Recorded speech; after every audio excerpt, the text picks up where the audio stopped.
Good morning, everyone. Today I'm in Hardin, Missouri, and it is chilly outside, but the sun is shining.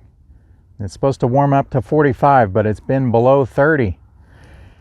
Wanted to come to this cemetery in Hardin, Missouri to tell the story that is a little different and unique, tragic, and sad. So this is the Hardin Cemetery, and they had an absolutely devastating, horrible flood that happened in 1993. It says, "Lest we forget those who have suffered through this devastating tragedy, as does the eternal flame so symbolize, life must go on. This memorial is a tribute to the courage and the dedication of the families and friends of the Hardin community." On July 12, 1993, floodwaters from the Missouri River gained entrance into the cemetery. As the water rose, the rampaging river eroded topsoil and quickly cut a channel through the center, dislodging vaults, caskets, and tombstones, depositing them some distance down the stream. When the waters receded, 2/3 of the cemetery was destroyed, just completely wiped out. It was determined that 793 of the 1,576 burials were displaced. With the help of the Missouri Funeral Directors Association under the leadership of Dean Snow, Ray County Coroner, 645 of those remains were recovered. 120 were identified and 525 were reinterred in the unknown section. A memorial service was held December 5, 1993 in the memory of these loved ones. This has been classified as the worst cemetery disaster in the history of the United States, receiving nationwide and worldwide coverage. Now, this memorial is really nice, and you can see here that it's been sponsored by different people to make it happen. There's all these bricks here, and I don't know if these bricks are in memory of the people that are missing, unidentified, things like that.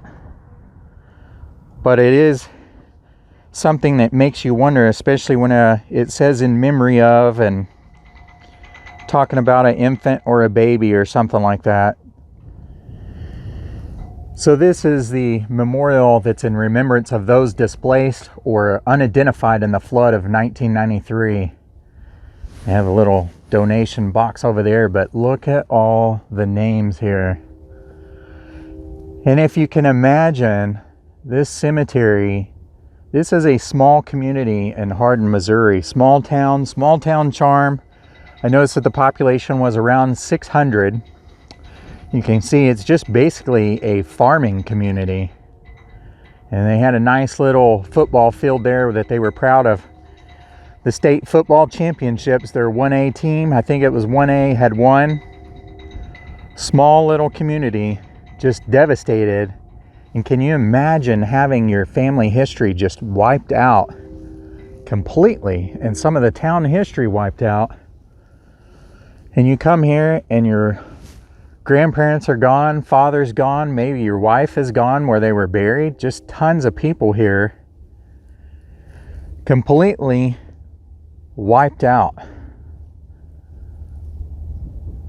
So this was erected in 1995. There's the entrance to the cemetery. Nice, quiet, peaceful area. So this is the Hardin Cemetery right here. You can see, not a big one, but for a community this size, this had a lot of history in it and a lot of loved ones in it. And then there's this little lake here.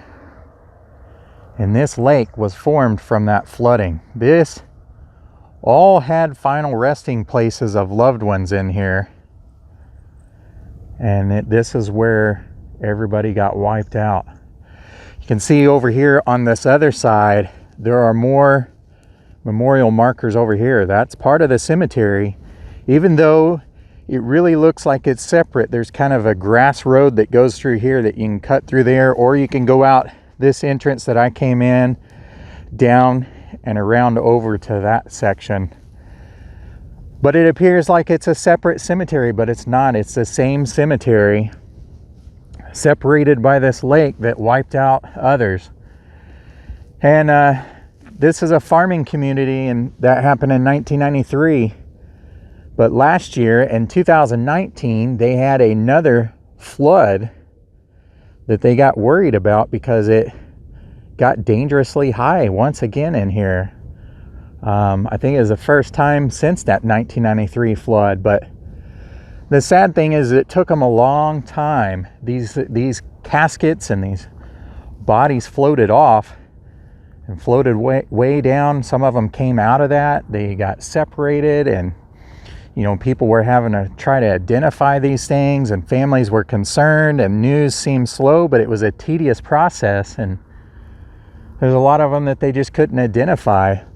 Sadly, I've heard that they are still finding people out in the farm fields as the farmers till the land. Every once in a while, they might get a call that they found some bones, and they're really sensitive on that, and understandably so. It could be animal bones, or it could be human remains, but they try to call and get them identified if they can. But they still have so many there that they've been sorting through. There are a couple really good documentaries on YouTube if you want to watch the whole story. Such a tragic event. This made national news. I remember the flooding that happened in Missouri in 1993. I just don't remember this particular story. So those that were identified, they were reinterred here. But the sad thing is you don't know if it's everyone. And the last thing that you want to worry about when you bury a loved one is to have them disturbed in any way at all, whether it's from a person or a disaster such as this. As I was walking through here, I noticed this right here. Clinton Richard Strider, 1978 to 2004, says, "Our son, the champion that won the match that truly counted." There's a photo there. I thought it was an old photo, but it's really not. It's just a black and white photo of it. But it says he was one of the most dominating athletes in the state. And apparently he was a wrestler. Pretty interesting and sad all at the same time. They have this Hardin Cemetery Veterans Wall here that was erected in 2005. There are quite a few veterans on this side as well as the other side, and it just mentions a little bit about the conflict that they might have been involved in and their name. Really nice memorial though, just to give you a better overview of the lake. The other part of the Hardin Cemetery across the lake. And there's a highway there, and here's the other part of the cemetery. That all would have been graves in between where that lake is. This memorial marker really stands out. It's probably the tallest in the cemetery. This is Dan and Louise Myers, and they have sort of a garden plant deal that's growing down here, and there's a bird with a stone, some bamboo around it, and then a really neat statue that I know it's kind of hard to see with the sun. It's a dark statue anyways, but it's just an angel with a couple doves there. Really nicely done, and it says faith, hope, love abide. The greatest of these is love. Really love this artwork that's on here. Hopefully that's showing up pretty decent. So that's the section of the cemetery that we were just in, and across the lake is the other part. Now these are all markers that they recovered somewhere, whether they washed away out in a field or they were out down in the bottom of this little lake that happened there. But they were all recovered and then placed here in the rows here. It's quite a few. Pretty moving to see something like this and to think about this happening to your loved ones, the people that you cared about, grandmothers and mothers, veterans, children, all people of this community. Town this size, this is a unbelievably tragic event. Good portion of the town's history sitting right here, wiped out. So people became frustrated because they couldn't get answers quick enough to sort through the remains of that many people.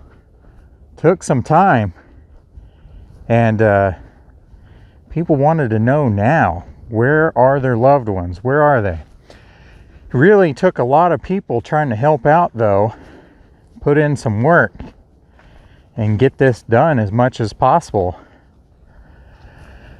But this is supposed to be level from there to right up over there, and so this is supposedly 90 foot deep.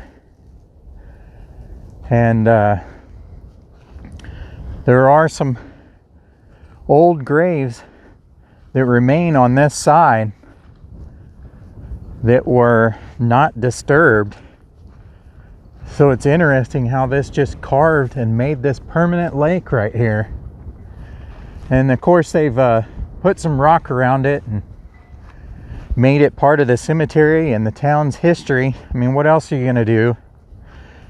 You have to wonder if they kept this here as part of a flood control so it wouldn't wipe out a different portion of the cemetery and take out these older markers here that were not disturbed before.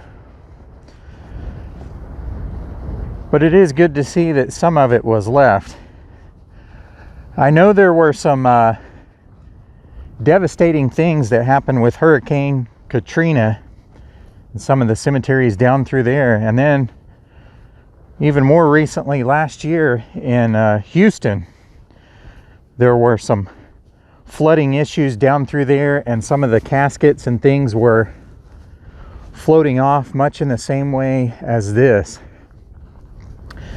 There are events that I have never experienced with my loved ones, and I hope that I never do. Been through some things, tornadoes and such like that, but never devastating floods. Pretty sad to see.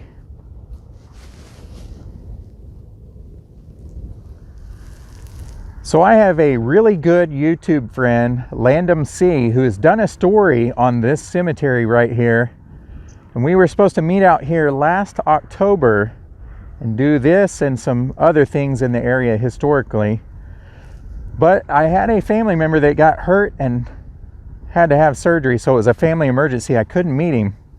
But he's done a story on this cemetery and some other things in the area of Missouri. So go over to his channel and tell him I sent you and watch his videos for me. So Landum does a lot of cemetery videos and videos on historical places. He has quite a bit that's here in Missouri, but he's gone all over actually. And then he does a lot of Hollywood things, old shows, specifically Andy Griffith and some of the actors and what's happened to them and things of that nature. Great channel though. So that's going to conclude today's episode of Hardin, Missouri, and how this cemetery was split by floodwaters and it created a permanent lake. As always, I appreciate you guys watching, and we'll see you guys next time.